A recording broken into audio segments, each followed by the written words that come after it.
पखांजूर के parole coat क्षेत्र में बीएसएनएल और जियो मामा भांजा का रोल अदा कर रहे हैं। जहां बीएसएनएल का नेटवर्क नहीं रहता, वहीं जियो का नेट नहीं चलता है। बीएसएनएल लाखों दावा कर ले, फिर भी इस क्षेत्र में बीएसएनएल के नेटवर्क सुचारू रूप से चल नहीं सकती। आज करीबन सप्ताह भर हो चुका है। वहीं जियो का 4G नाम मात्र परोल कोट में नगर में ही 4G सेवा सुचारू रूप से नहीं चल रही है, तो दूर दूर गाँव का हाल क्या होगा।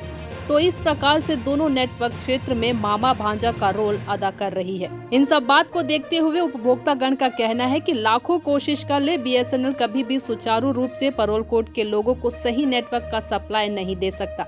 वहीं भाजपा के जिला उपाध्यक्ष असीम राय और भाजपा युवा मोर्चा के अध्यक्ष शंकर सरकार ने कहा कि इस बीएसएनएल सेवा को सुचारू रूप से चलाने के लिए हमने आंदोलन किए हैं। कुछ दिन ठीक चला, फिर से ज्यों का त्यों इस बार हमने भाजपा पार्टी के साथ बड़े आंदोलन करने पर मजबूर होंगे, जिसकी पूरी जिम्मेदारी विभाग के उच्च अधिकारी होंगे। पखांजूर से विप्लव कुंडू की रिपोर्ट। आए दिन बीएसएनएल का नेटवर्क गोल रहता है, जिसमें आम उपभोक्ताओं को परेशानी का सामना करना पड़ता है, उनका जेब ढीला हो रहा है। तो इस बीएसएनएल के इस लचर व्यवस्था के संबंध में आप क्या कहेंगे?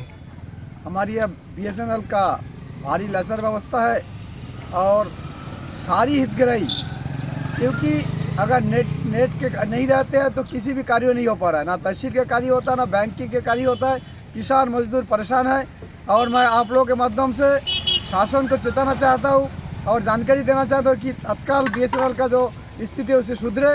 यहाँ के जो बीएसएनएल के अधिकारी है वो भी यहाँ पोस्टिंग नहीं है, अधिकारी को पोस्टिंग करे और पखांजूर का बीएसएनएल व्यवस्था सुदृढ़ रूप से चलाने का प्रयास करे। अन्यथा बीएसएनएल हेतु किसान मजदूरों को लेके धरना प्रदर्शन किया जाएगा, जिसमें शासन प्रशासन जिम्मेदारी होगी।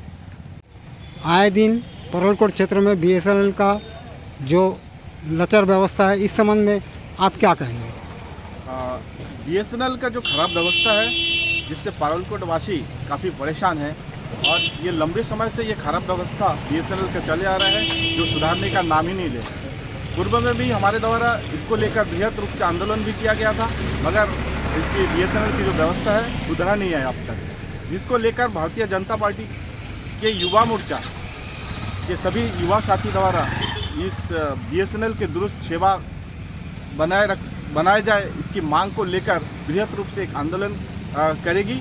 और आने वाले दिन में मैं इस आप लोगों के माध्यम से एक कहना चाहता हूं, उन तक ये बात पहुंचाना चाहता हूं, बीएसएनएल के सभी अधिकारियों को मैं बताना चाहता हूं कि अति शीघ्र जो है परोलकोट की जो बीएसएनएल की जो व्यवस्था है उसको सुधारे, वरना भारतीय जनता पार्टी के युवा मोर्चा युवा साथियाँ सब एक सड़क की लड़ाई लड़ेगी और बृहद लड़ाई होगी, जिसकी जिम्मेदारी संपूर्ण रूप से विभाग होगी।